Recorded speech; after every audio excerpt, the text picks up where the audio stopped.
So let's just let me make this abundantly clear. This channel is the channel of a devout Christian woman. I know I am primarily a singer and songwriter. Totally true.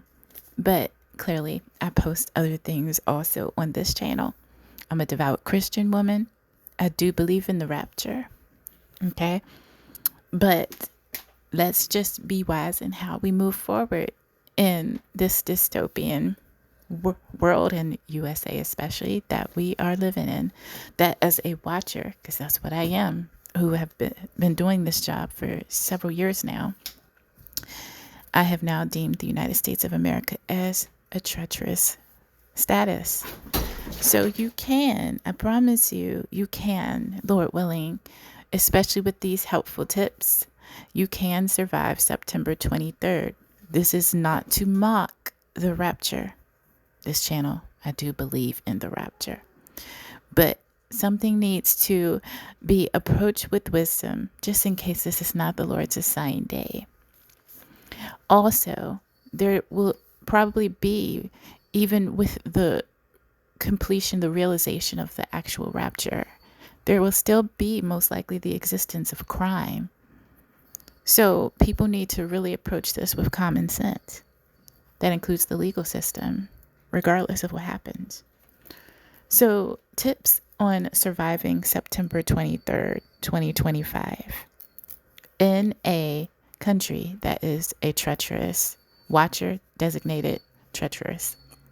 1, get saved. Becoming a Christian to the Lord, not necessarily to other Christians, but to, or so-called Christians, but to the Lord, does offer certain protections that heathens don't have. But if you're a heathen, I welcome you to be at this channel and listen to these tips also.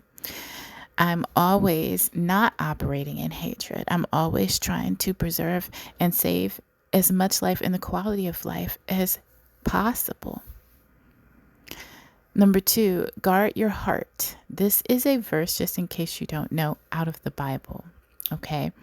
The Lord says to guard your heart. You don't want to put all of your hope. That is an idolatry. You can idolize something good. Okay. The only thing you cannot idolize is God himself, is Jesus himself. But you can actually idolize good things. You can idolize prophecy. You can idolize marriage, holy matrimony. You can idolize perfect health. You can idolize perfect peace. What is that?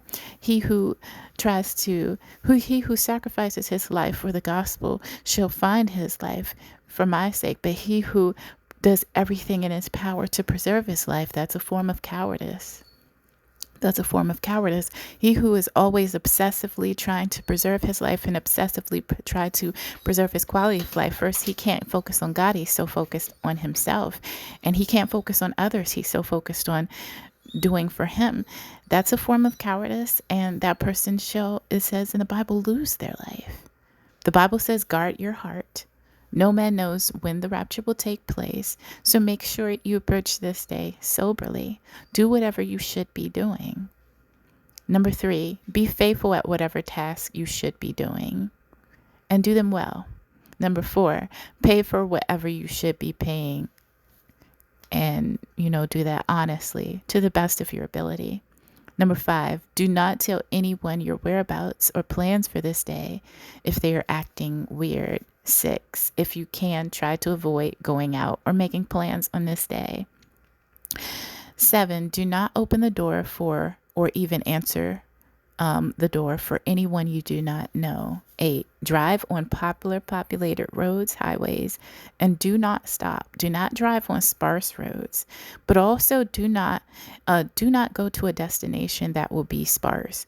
Also, avoid such crowding. So you want to be in the sweet spot, if you will. Just take my word for it. Okay. And no, I'm not an officer. I'm not military or anything like that, but I do have common sense. So avoid the two extremes. Avoid extremely sparse areas. That is a very dangerous place for you to be unnecessarily by yourself. Avoid places that are so crowded there is a such thing, because I know for some people who do not have my type of mindset, you might go to the exact opposite. Well, that is dangerous too. You can get lost very easily in a crowd. You can get grabbed, you can be assaulted, you can be molested very easily in a crowd. Do not go to either extreme. Make sure that your whole entire commute, if possible. Now, I know for some people this will not be possible. You live in rural areas, etc., like that. For some people, you live like in New York, where it is possibly very, very crowded. I would say do not go out, or do not go out when it is sparse. I don't think New York is ever sparse, but if it is, don't go out when it's sparse. Do not go out when it is extremely crowded. You will, if it's sparse, it's just you and the criminal. It is you and the nutcase. It is you and the sociopath. If it is crowded, it is still you and the sociopath. People can't see you. There's tons of people all around you. They're screaming, they're kicking, they're doing stuff in play. They're play fighting, they're play attacking each other, teenage boys. There are people singing, there are people walking their dogs. Dogs are barking loudly, horns are honking. Things can happen in either extreme. You want the sweet spot where there are people walking around, but everybody can see everybody. It's so not crowded, and it's so not sparse that you see people. Every time you look left, you see a person. You look right, you see someone. You look straight and behind, you see a person, but they are not so close to you because it is so jam-packed that people cannot easily see you. If people can see your face at any time and all times during your commute, you should be in a situation where people can easily see and identify your face and your characteristics. People can see the direction you're going. There should be cameras. If people cannot see the front of you, the side of you, the back of you, you are either in a place, and that's actually an excellent test. If people can't see all those areas of you, you're in a place that is too sparse, meaning you've walked for a few minutes now and there is no one. You're in a place that does not have enough people, and you should not be there on a risky day. Also, if it's so crowded that people can't see this, it's too crowded, something could happen and people will not even notice on such a busy day. You want the middle. 9, if you are followed, go to a police station if you can. Get on a live call with someone. They don't have to know, because I know, practically speaking, there are times where, and I'm going to talk about this because many people don't talk about it, especially like if you're shy or you're cautious. I'm not shy necessarily, but I'm very cautious. So I'm the type of person that perhaps even if I probably should call 911 sometimes, I won't, because there's just not enough evidence that, an actual problem will be. So this actually does need to be addressed, because this can put you in a and if it's putting you in a very unfortunate situation, know that it's probably doing that to someone else. Someone else doesn't know whether they should call the cops or whether they should completely ignore it. The answer sometimes is neither one of those is a good choice. There is a middle ground in which you should do something, but calling the cops is not necessarily what you should do, but ignoring it can completely unnecessarily put you in danger. You need to have a customer service number that is 24/7, that actually you can call, and it can be like a legitimate call. It's not going to be treated as a prank call. You can ask questions. That gets you on a live call with someone who can hear whatever activity is going on around you. And that is important. This is an easy way for you to circumvent the problem that this person that might be following you, but you don't know, that you do not feel right about calling the cops, but at the same time, it would be very dumb to do absolutely nothing. So this is a very good, you could also have a friend like that they know that sometimes you can call them, and probably vice versa, so that someone is on the other end of the phone. So if anything were to happen, like you were to scream, You were to, the call would, now they probably won't do anything if the call drops, but if they have a good conscience, if they're a decent human being, and you scream or yell or something like that, any decent human being on the other end of the phone will contact the authorities. Okay. Now, how efficient your authority system is in regards to follow up. Hey, quiet. How efficient your authority system is in contacting, following up stuff like that, who knows? But it's pretty much no hope if you do not utilize this really good advice. So do not panic. Do not stop. Avoid that. Yes, whatever you do, please do not stop. Do not stop. Avoid driving to your home. Do not drive. You're essentially escorting them to your home. Do not drive unless you live with like a green beret or something. Like, don't do that. Don't drive to your home. That's stupid. Okay, I'm not saying you're stupid. Just don't do that. Don't drive the potential sociopath axe murderer to your home. Go anywhere but your home. That's not a good idea. Try to go to a police station or a popular area that is not too sparse, once again, and not too overcrowded. Park where there is light. There should be light. There should be cameras. There should be people. Yeah. Okay. Check your doors and windows are locked.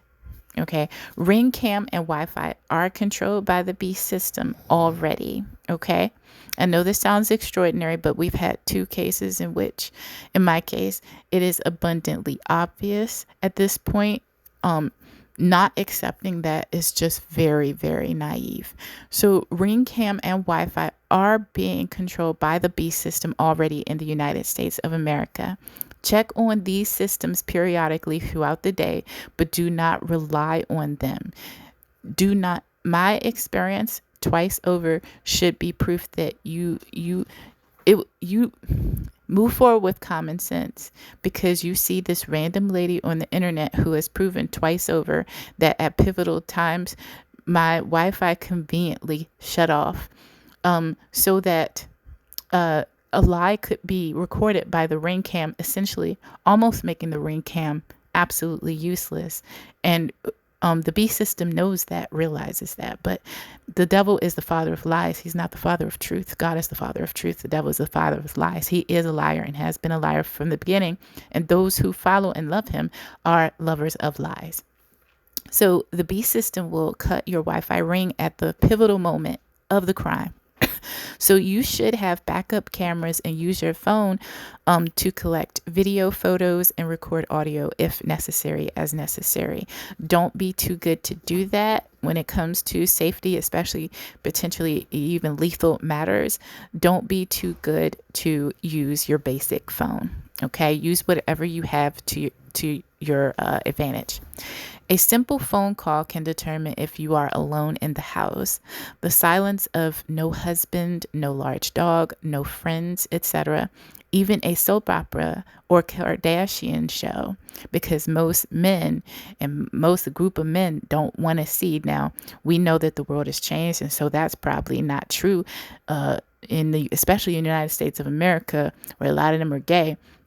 But nonetheless, back in the day, a group of men that could possibly defend themselves and be formidable if you break up in on them and think you about to do something, they're not going to want to be watching the Kardashians. So if you up in there by yourself, you should not have, like, at most the shower running and your yappy chihuahua yapping and your Kardashian show on. That's like almost, you might as well, whoever is on the phone with you at that time with this unknown number that you've picked up, you might as well say, I hate myself. I do not love myself. Please come and victimize me, because that is all of the energy that you're giving with that very dumb scenario. So if you do not recognize the number and that is what's going on in your house, there's nothing wrong that that's what's going on in your house. But do not pick up whatever you do. Don't pick up the phone, because anyone with common sense that is possibly smarter than you, especially if you're making dumb moves like picking up calls you don't know, that person, if they're smarter than you, they already know the condition of your house, because you were dumb enough to pick up the phone and actually talk to them while they are actually calling you to listen to what is happening around you in your house, to case your house, and to actually also probably see how smart or how dumb you are. So don't do that.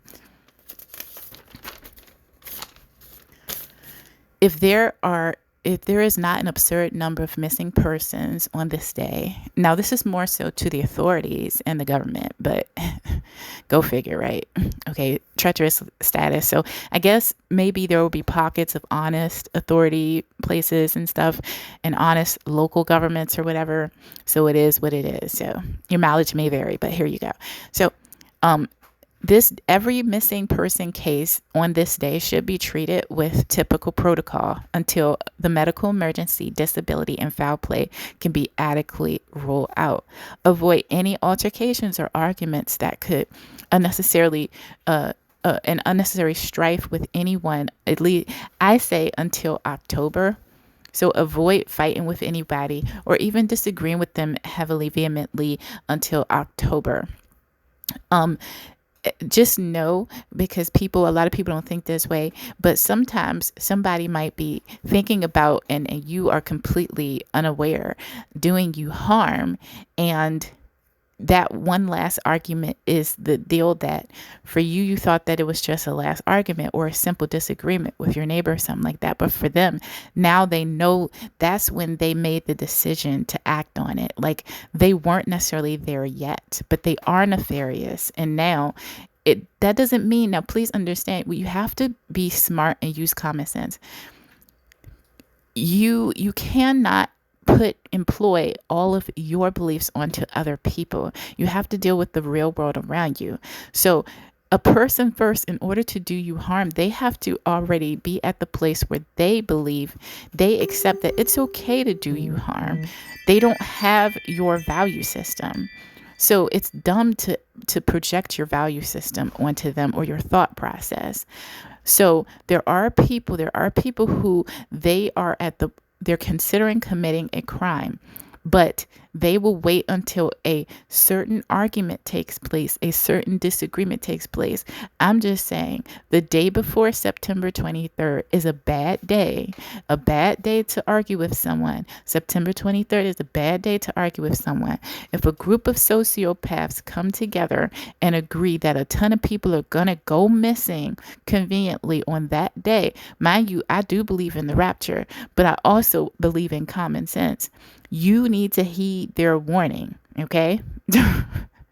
Now, of course, there are people who, they're not malicious, they're not sociopaths, and they truly are believing and hoping for a genuine rapture. But nonetheless, when a group of sociopaths tell you that they're expecting to go missing and many to go missing on that day, believe them. It's almost like when people tell you who they are, believe them. So that's like an axe murderer saying, hey, I think a lot of people going to die on this day.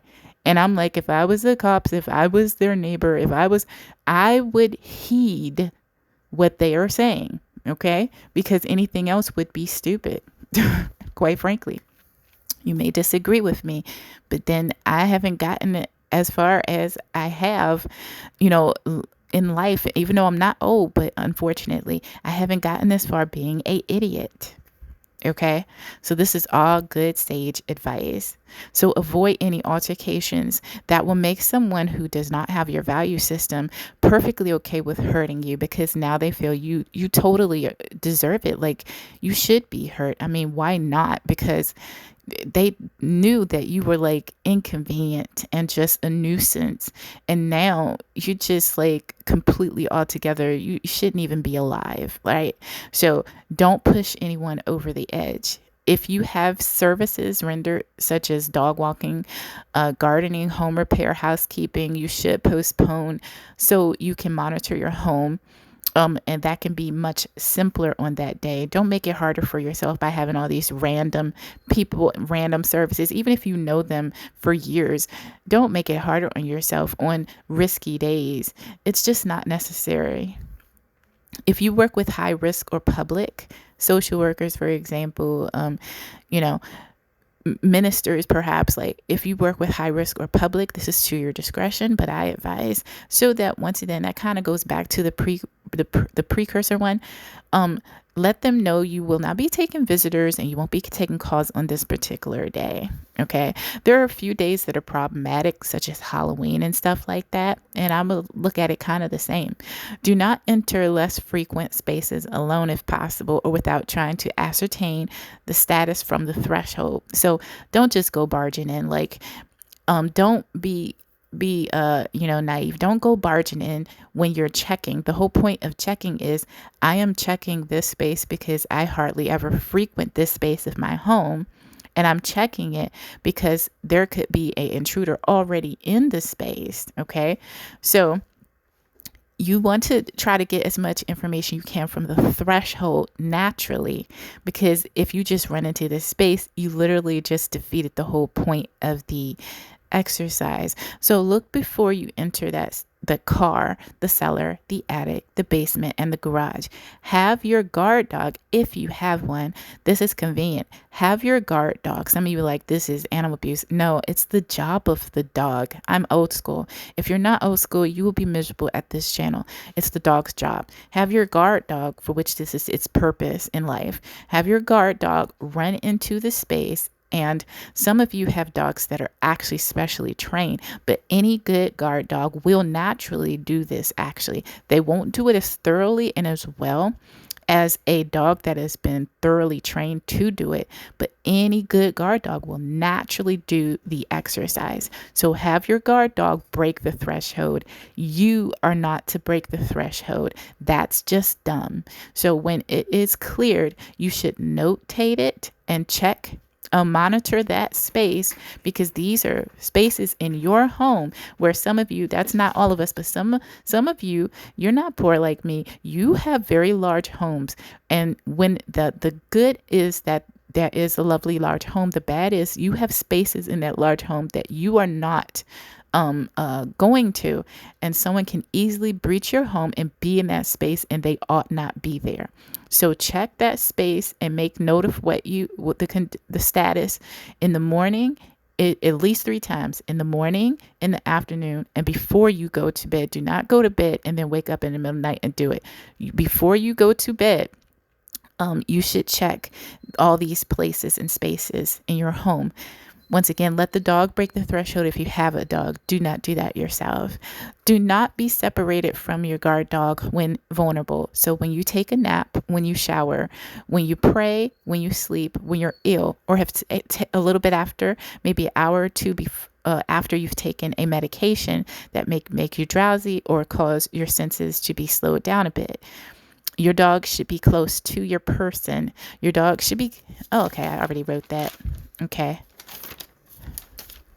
You should ideally have 2 dogs. Okay. I know that some of this, I'm not an idiot, you guys. I know, ladies and gentlemen, I know that some of these things are more for the long term, and that you cannot realistically do some of these practical tips in just 2 or 3 days. I already know that. I'm just adding them because it's sage advice. So you should ideally have 2 dogs, one for your exterior of your home to give you time, because you'll need that if a real threat emerges, and then one for the inside of your home to create space, a real space and barrier between you and whatever threat there is. And then someone who is not a lunatic should be aware of your plans and day. This does not help if you've gave your information to one of the lunatics, sociopathic lunatics. That's not helpful. So someone who is not a lunatic that you trust should be aware of your day plans for this day. This should be helpful to the honest legal system. Go figure. Mileage will vary if you have that or not in your local location. If you go missing, this person will be able to confirm you had 0 plans to willingly leave your house. Also, if plans suddenly change, because I know it can be hard to just stay in your house for some, especially for some people, you really should tell that person so that they won't look stupid, but tell them so that, if something were to happen, you'll be like, well, she did tell me she may go to Target or she may get her hair done. But for the most part, she told me that if anything were to happen, she had no plans of leaving outside the house, really. Okay. Beyond that. Just make it be nice. And this person is already doing you a favor as a friend, as a coworker, as your boyfriend, your girlfriend, or whatever like that. And just keep them in the loop so that they know what they're talking about when they're talking to the authorities. God forbid that they won't have to ever do that, but if they do, be a decent person and keep them in the loop. If you decide to go and get your hair done, let them know. It's as simple as sending them a text message so that if they, God forbid, have to speak to the authorities, they will know what they're saying. Okay, so purchase something that can emit an insanely loud noise if possible. Try to cause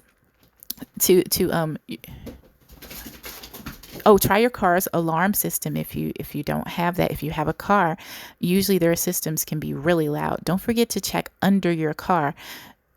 Under your car. Now, your dog, I don't think there's any dog that's trained to check under cars. They probably, you know what? I take that back. Dogs they typically thousands and thousands of dollars. So I know I'm talking to a small segment, but this actually is for everyone. Any dog, any good dog will naturally do that. If they smell something or see something, they will be able to detect that. But also, you should not approach you should treat your car like the attic, the cellar, or the basement. If you have, first of all, most people don't have dogs. So the threshold thing, do not breach the threshold. Get as much information as you can with a flashlight from the threshold, because most people don't have dogs. For those of you who do have dogs, most of you don't have guard dogs. For you, same thing. It's as simple. Your Dalmatian, well, Dalmatians I heard can be protective, but your Chihuahua and stuff like that, they may have the heart, but they're not going to really be able to, but even they will tell you, because dogs are just loyal like that. They will tell you if something or someone is there that should not be there. Let them breach the threshold. Okay. You want to get as much information from the threshold as possible. Okay. So this is the same thing. There is no threshold to a car. So what does that look like with a car? You want to get a flashlight if you need it and know what is under the vehicle. Let the guard dog, for those of you who do have guard dogs, the guard dog will let you know if there is someone underneath the vehicle. Also, some of you like to park where you have small driveways. There is spaces around the car. The same thing is true. If you have a cluttered, because I know that this is true of a lot of people, you have a cluttered, and this is not to make you feel bad, but you have cluttered spaces. You have a cluttered garage. And that is problematic. You really should address that. And I'm not trying to make you feel bad, but you really need to address that, because it'll make it safer for you when you're going in and out of these spaces, especially garages. Okay. So, don't remember to check the trunk and have that dog. If you have a dog, check that trunk. Okay. Don't just check the interior and don't check the, underneath the car.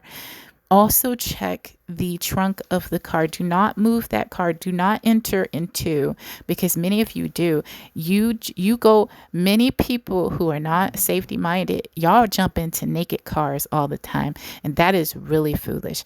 Do not do that. You always, even when you're just going to work and you don't even have a dog, you look at you look all throughout that vehicle before you ever even dream of entering in, no matter what you're doing, okay, or what day it is.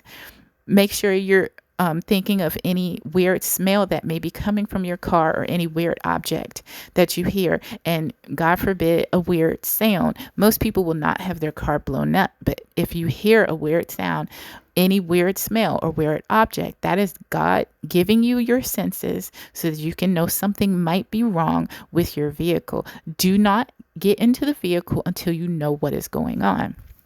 Do not open mysterious packages.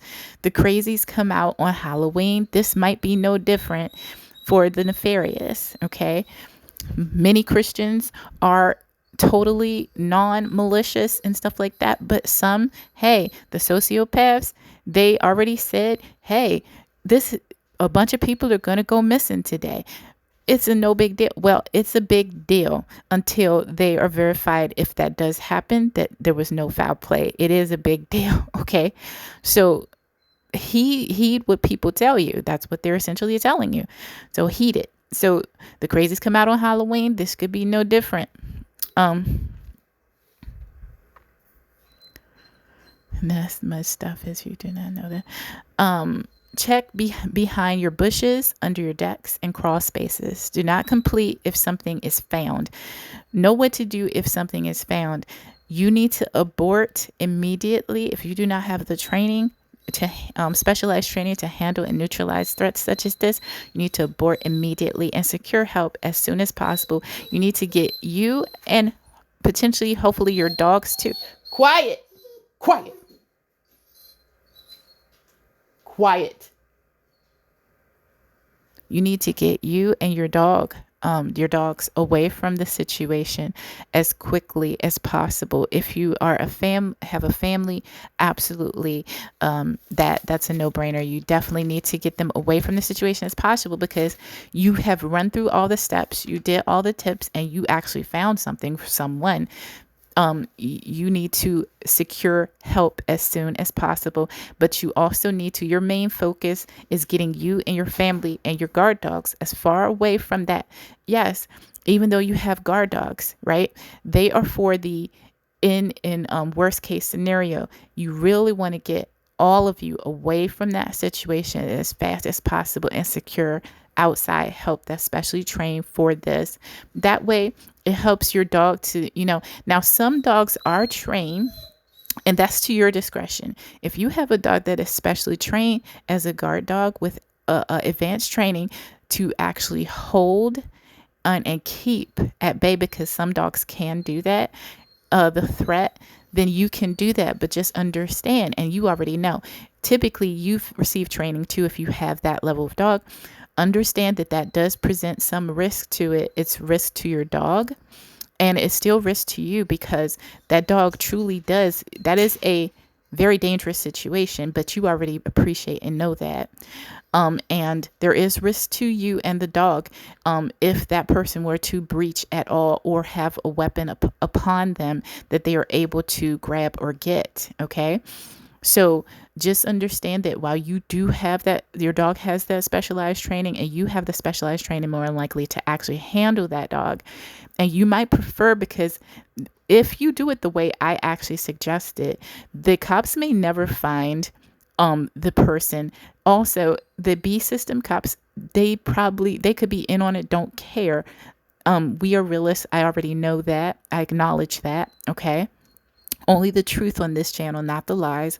But just understand, it's between you choosing to take that level of risk or not, and choosing to completely avoid that risk and take the chance that the system actually will put you in a position where this person may actually escape, or more than one. Understand also, it could be more than one person, and it may be more difficult if there is someone else that this person is working with while your dog is actively neutralizing this situation. Especially if you only have one, there could be someone else or multiple people that you've not discovered.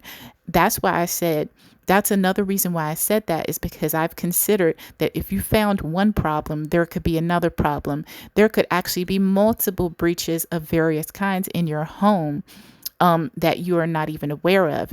And so if you don't have full assertion of what the situation is, you could be in the middle, and you and your dog could be in the middle of a situation, but you don't know what the full situation is. And that's not a good place to be, because you are alone, and your dog is alone. And even the cops, if we were to be very practical, even the cops and their dogs are typically not alone when they are handling these situations. So just understand, you are making a decision of whether you are going to completely evade and take a chance that the system will actually do right and properly investigate and handle the situation, so that this cannot happen again, especially from the very same perpetrators. Or you can allow your dog to utilize its training. Either way, that is up to your discretion. I do have a preference, but both are perfectly acceptable. Okay. So do not allow anyone to pet your dog on these days. A good guard dog will not be fooled, but a new or confused or sick one may fail to do the job if you are being cased and your dog tested. Do not endear potential perpetrators to your animal on high risk days and nights. That's just stupid. I hate to sound mean, but that is stupid. Don't do that. Feed your dog yourself on these days. Not necessarily every other day, but on these days. I would also be mindful of the day before and the day after. So feed your dog yourself. Make them full. Watch them eat yourself. Even if you're an executive, even if you're important, watch your dog, feed your dog yourself. If you've never fed your dog yourself before, that's just not your job. That's not what you do. You pay some other people to do it. On these days, you should personally feed your dog yourself. Okay. Give your dog water yourself with your own hands, even if you're a CEO, even if you never do it yourself. Smart criminals will neutralize your dogs prior to attempting to commit a serious crime. If you have not done so and are wealthy, have your dog trained to hate foodstuffs that are thrown at them, offered to them by a stranger, or placed in a bowl with someone else's scent. This will make it more difficult for your dog to be bribed or neutralized. Okay.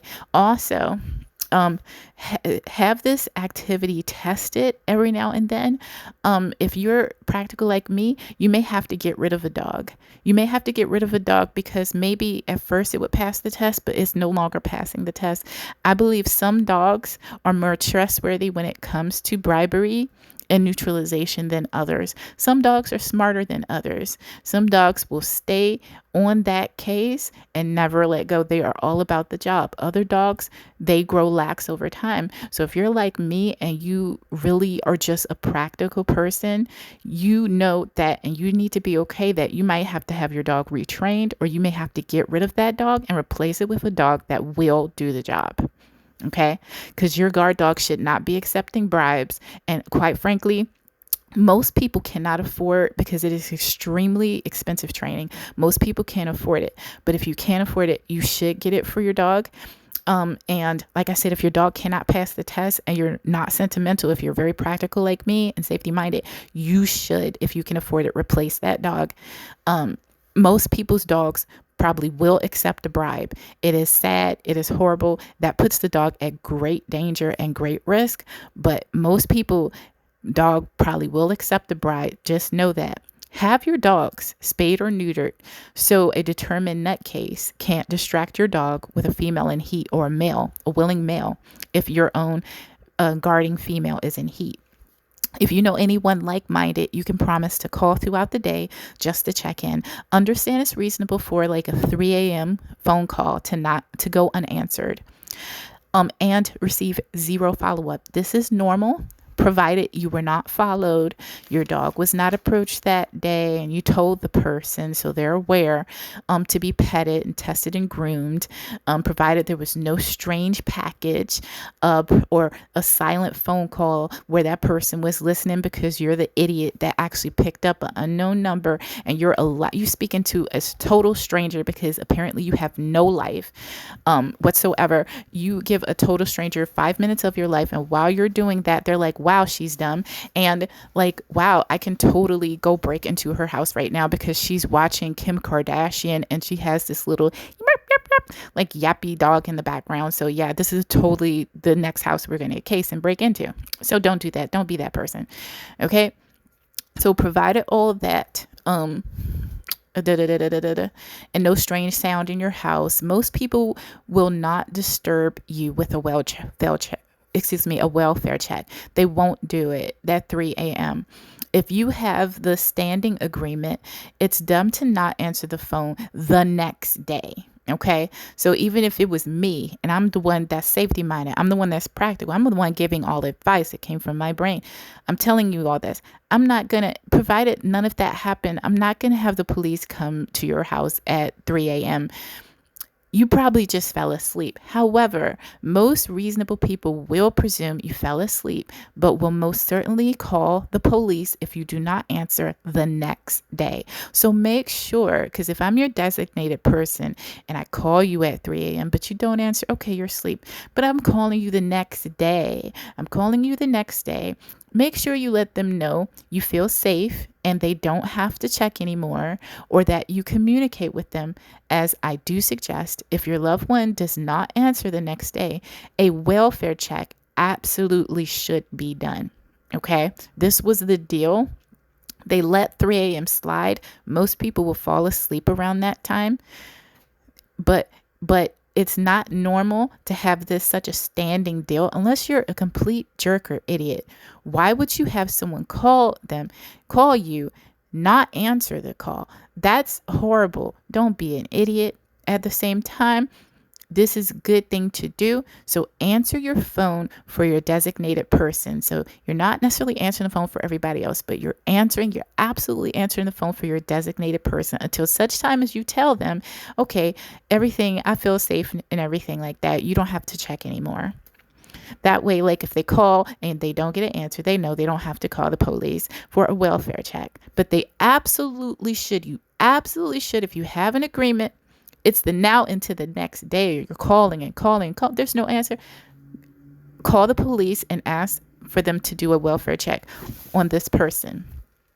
Report abandoned vehicles like vans and especially large spacious vehicles where a person can be snatched, a person can be held, a person can be tied up, a person can be harmed in plain sight with no one really knowing about it, especially if they've been drugged or knocked upside the head.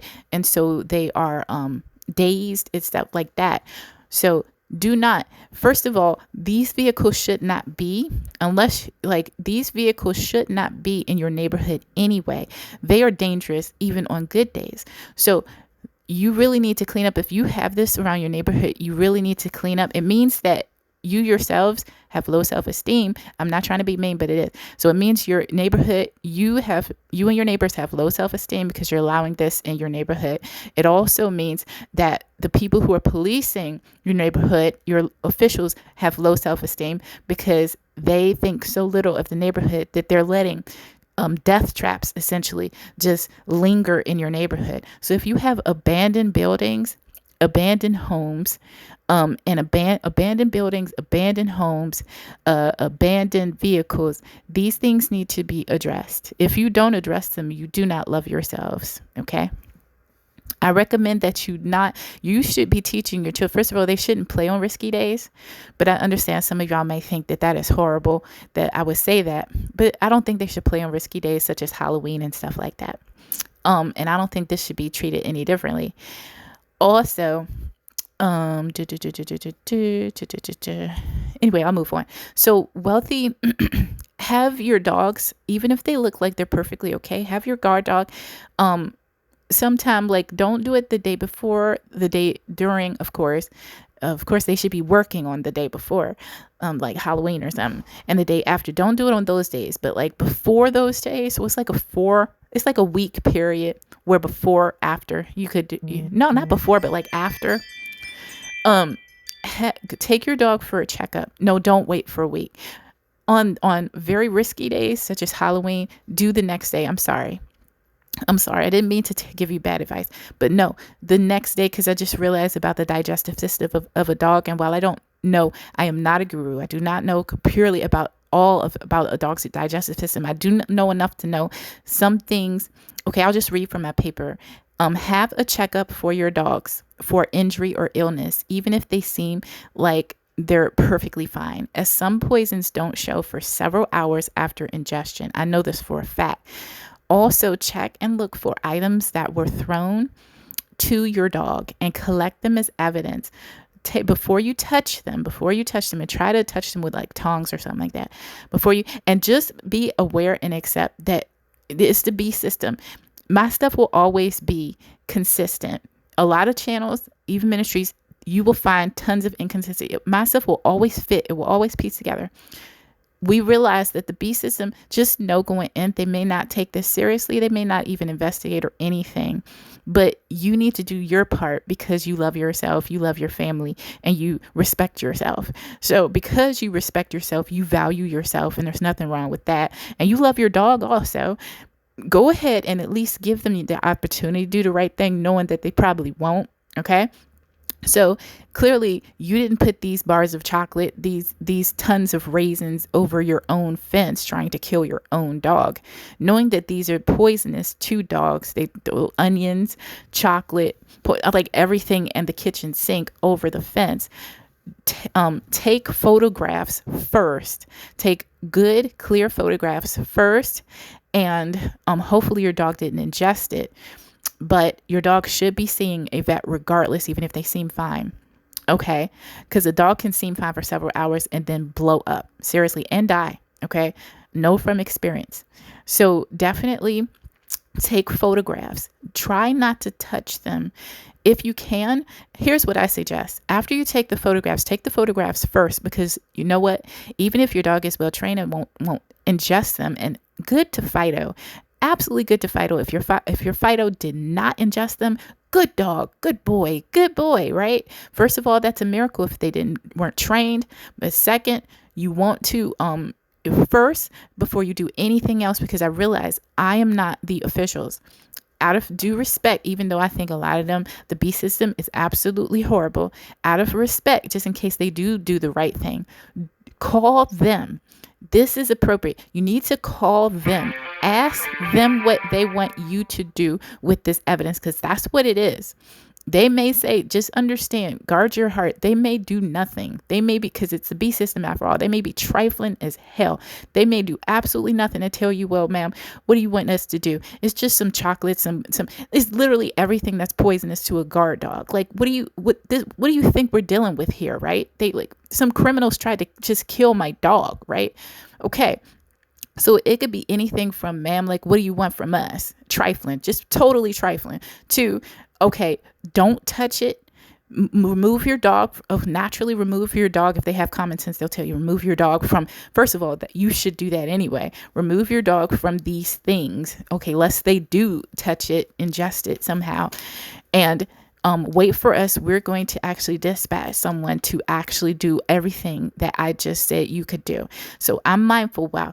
I'm telling you to do these things first, just out of respect, because some of you might have cops that might do the right thing. And that's really cops. It's the people who are even over them. Okay. The system over them, actually.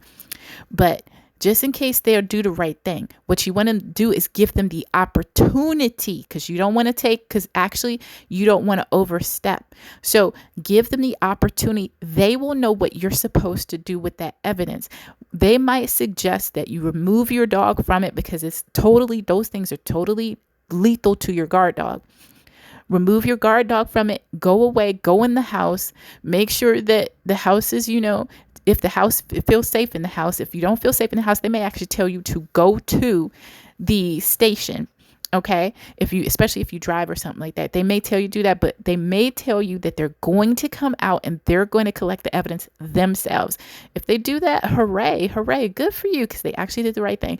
If not, don't be heartbroken about it. It is what it is. The B system is trifling as hell. Okay. So if they do not do that, also check and look for items that were thrown. Like I said, collect them as evidence, put them in like little baggies or something like that, but do not touch them, because you don't want your fingerprints and stuff mixed with someone else's fingerprints. Okay. So don't do that. Absolutely take a stool sample. You need to take a stool sample before you go. Almost like, what's the point of going to the vet if you don't take it? Now, okay, I take that back. Take your dog to get checked if you have it. I know a lot of you do not have the money. A lot of you don't. This is not for you. This is for people who have that money, have that $500, have that $1,000, have that $3,000, just in case something actually is wrong, or more. It can be thousands of dollars if your dog is really messed up. So take a stool sample. But if you cannot find a stool sample, I repent. I'm sorry I said that. Still take your dog to a vet. Take your dog to the vet if you can afford it. Do not do this if you can't afford it. Okay. Sometimes you just lose a dog. It's horrible, but that's life. Okay. So only if you can afford it, take your dog. Absolutely. I suggest. It's good money. It's a good investment. Even if you had no problems and you had no breaches, it's good dog handling because I am a dog advocate. Yes, we use our dogs for the purpose in which they should be used. But at the same time, we also love our dogs. And as a person who loves her dog and dog advocate, if I had the funds, if I was a wealthy person, I absolutely would take my dog in to be checked at any time where it was a high risk that on that day, on that night, someone could have potentially tried to neutralize my dog. There could be poison in their system. There could be glass in their paws. There could be glass in their mouth. There could be powder or something in their teeth. And a vet will look at their eyes. A vet will check their eyes. A vet will check their paws. A vet will check for broken teeth. A vet will check for anything that is a foul, even the dog's breath. And if something looks awry, your vet can do a blood test and stuff. And while you may seem paranoid, it's not paranoid, because certain days of the year are more risky than other days, especially when people tell you, hey, on this day, a ton of people are going to go missing. I think that's a day that could be problematic.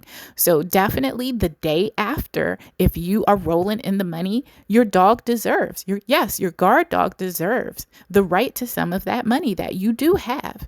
And they should be well checked so that your vet says, hey, okay, your dog is totally fine. There's nothing wrong with her. There's nothing wrong with him. And then they get sent home. But if they have poison in their system, if they have a broken tooth, maybe they neutralize the threat and you don't even realize it. Maybe someone kicked them while actually they were trying to evade the dog, because maybe they didn't see the dog, and maybe the dog came upon them and the dog did its job. Dog has a broken tooth. Well, you're going to take care of the baby for doing its job, and you're just going to say, good job, Fido. You did good. The criminal did bad and you did good. Okay. All that. But your dog, mind you, if you're poor, do not heed this advice. Do not take in the dog. Sometimes you understand, and I know it hurts, you're more important than the dog. Sadly, the dog did its job. The dog will go out in honor. Okay. Just try to make the dog as comfortable as you possibly can. But poor people, you cannot afford to take the dog, unfortunately, to the vet every single time that a high risk night, a high risk day, in which it's in the realm of possibility someone could have tried to neutralize your dog. Okay. The dog might die, but just try to make the dog as comfortable as possible. And if possible, someone may, you may have the funds, or someone may give you an emergency put down. Just let someone know what the situation is. Someone may spot you the cash for emergency euthanasia or something like that. But nonetheless, if they know the situation, they might not. But regardless, just honor the dog, because the dog did its job. Make the dog as comfortable as possible, make Fido happy and stuff like that. Try to have as least suffering as possible. Know that poison typically, unfortunately, is a really bad way to go. So there may be suffering. Prepare your heart, prepare yourself, prepare your mind, because we are living in dangerous, treacherous times, and you may be surprised with what you might have to deal with or see. So just prepare your heart. But if you're poor, you need to prioritize yourself, knowing that your dog did its job and it will die with honor if it does die. Also pray sometimes, and also don't be afraid to ask your brothers or your sisters in Christ to pray, because I have had miracles happen with my animals. I have lost animals, but I have also had miracles happen. It's possible God might heal your dog, especially if you get other people to agree. Look, my dog was poisoned and we still have some time, but he's really not well, and I do not have the funds to take him to emergency vet. That could be thousands of dollars. Can you guys pray with me that God will heal my dog miraculously? It's not stupid. It's not small. It goes directly to the quality of your life, and this animal is suffering. Absolutely go. If that church is any decent church, it will pray for your dog. Okay. It will pray for you. It will pray for your dog. Okay. And even the situation surrounding that, because obviously you need prayer of protection if someone is killing your dog. Okay. So I hope that these tips were helpful, and may you have a blessed life. Okay. Bye.